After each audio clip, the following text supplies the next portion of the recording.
Hi friends, welcome to my channel. తమిళనాట రాజకీయాల్లో తనకంటూ ఒక ప్రత్యేక స్థానం ఏర్పరచుకున్న జయలలిత ప్రజల హృదయాల్లో చిరస్థాయిగా నిలిచిపోతూ అసువులు బాసింది. అయితే ఆమె వదిలి వెళ్ళిన సంపద ప్రస్తుతం ఎవరికి దక్కుతుందనేది ప్రశ్నార్థకంగా మిగిలింది. తన ఆస్తిపై హక్కులను ఎవరికి కట్టబెట్టనుందో ఎప్పుడూ వెల్లడించలేదు. జయలలిత మరణంతో పార్టీ పగ్గాలు ఆమె స్నేహితురాలు శశికళకు, ముఖ్యమంత్రి పదవి జయమ్మ విధేయుడు పన్నీర్ సెల్వంకు అప్పజెపుతూ పార్టీ శ్రేణులు నిర్ణయించారు. కానీ ఆమె ఆస్తులకు ఎవరు వారసురాల్లో ఇంకా వెల్లడి కాలేదు. అయితే ఆర్కే నగర్ నియోజకవర్గ ఉప ఎన్నిక సమయంలో అన్నాడీఎం అధినేత్రిగా జయలలిత పోటీ చేసేటప్పుడు 2015 జూన్ వరకు తనకు 117 కోట్ల ఆస్తులున్నట్లు ఆమె ప్రకటించారు. ఆ ఆస్తుల్లో పోయోస్ గార్డెన్లోని 24,000 చదరపు అడుగుల్లో విస్తీర్ణంలో ఉన్న 44 కోట్ల జయలలిత నివాస గృహ వేద విలాస్ కు ప్రస్తుతం శశికళ వారసురాలు కాబోతున్నారని రిపోర్టులు చెబుతున్నాయి. ఈ ప్రాపర్టీని జయలలిత తల్లి సంధ్య 1967లో 1.32 లక్షలకు కొనుగోలు చేసినట్లు రిపోర్టులు పేర్కొన్నాయి. తెలంగాణలోని రంగారెడ్డి జిల్లా జీడిమెట్ల గ్రామంలో 14.50 ఎకరాలు, తమిళనాడులో కంచీపురంలో 3.43 ఎకరాల వ్యవసాయ భూమి ఉంది. తెలంగాణలో ఉన్న ఈ ప్రాపర్టీని ఆమె తన తల్లి సంధ్యతో కలిసి 1968లో కొనుగోలు చేశారు. కాంచీపురం చెయ్యూరులో ప్రాపర్టీని 1981లో కొనుగోలు చేశారు. జయలలితకు మొత్తం 4 వాణిజ్య భవనాలున్నాయి. దానిలో ఒకటి హైదరాబాద్లో ఉంది. రిపోర్ట్ల ప్రకారం దీనిలో ఒక ప్రాపర్టీ తన దత్తతకు తీసుకున్న శశికళ అన్న కుమారుడు విఎన్ సుధాకర్కు చెందుతున్నట్లు తెలుస్తుంది.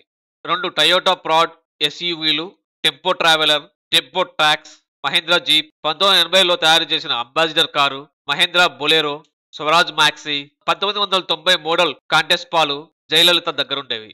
ఈ మొత్తం 9 వాహనాల ఖరీదు 42,25,000.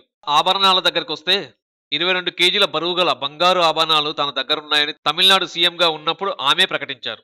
అక్రమాస్తుల కేసుల్లో ఇవి ప్రస్తుతం కర్ణాటక ప్రభుత్వం ట్రెజరీలో ఉన్నాయని, ఆ కేసు ప్రస్తుతం సుప్రీంకోర్టులో పెండింగ్ లో ఉన్నట్లు తెలిపారు.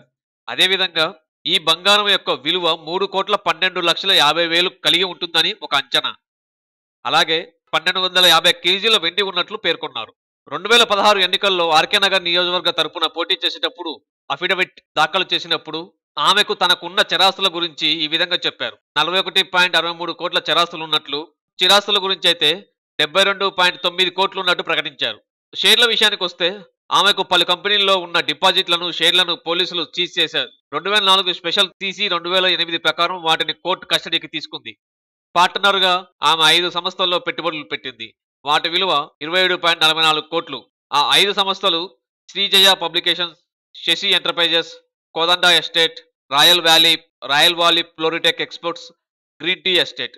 అయితే ఆమెకు ఎస్ఎస్ఎస్సిలో కానీ, పోస్టల్ సేవింగ్ ఇన్సూరెన్స్ పాలసీలు వంటి వాటిలో కానీ ఎలాంటి పెట్టుబడులు లేవు. ఎలాంటి వ్యక్తిగత రుణాల అడ్వాన్సులు ఎవరికి, ఏ సంస్థకి జయలలిత ఇవ్వలేదట. ఈ విషయాలను ఆమెనే ఒకసారి తన అఫిడవిట్లో పేర్కొన్నారు. 2015-2016 ఏడాదికి సంబంధించిన ఇన్కమ్ ట్యాక్స్ రిటర్న్లను ఆమె దాఖలు చేశారు. 2013-2014లో పన్ను చెల్లింపుల్ని ఆమె పూర్తి చేశారు. చివరి డిక్లరేషన్ కింద ఆమె చేతిలో 41,000 నగదు, 2.04 కోట్ల ఆస్తులున్నట్లు ఆమె వెల్లడించారు. ఇలాంటి ఎన్నో గొప్ప గొప్ప విషయాలు, మీకు తెలియని విషయాలు, ప్రపంచంలోని ఎన్నో వింతలు జరుగుతూ ఉంటాయి. అవన్నీ మీ ముందు ఉంచడానికి ఈ ఛానల్ ఎప్పుడు ముందుంటుంది. అలాంటి విషయాలు మీకు తెలియాలి అంటే మీరు ఈ ఛానల్ ని సబ్స్క్రైబ్ చేయాలి. మీ ఫ్రెండ్స్ అందరికీ ఈ ఇన్ఫర్మేషన్ ని షేర్ చేయండి. వాళ్ళని సబ్స్క్రైబ్ చేయమని చెప్పండి. Stay tune our channel. జై భారత్, జై హింద్.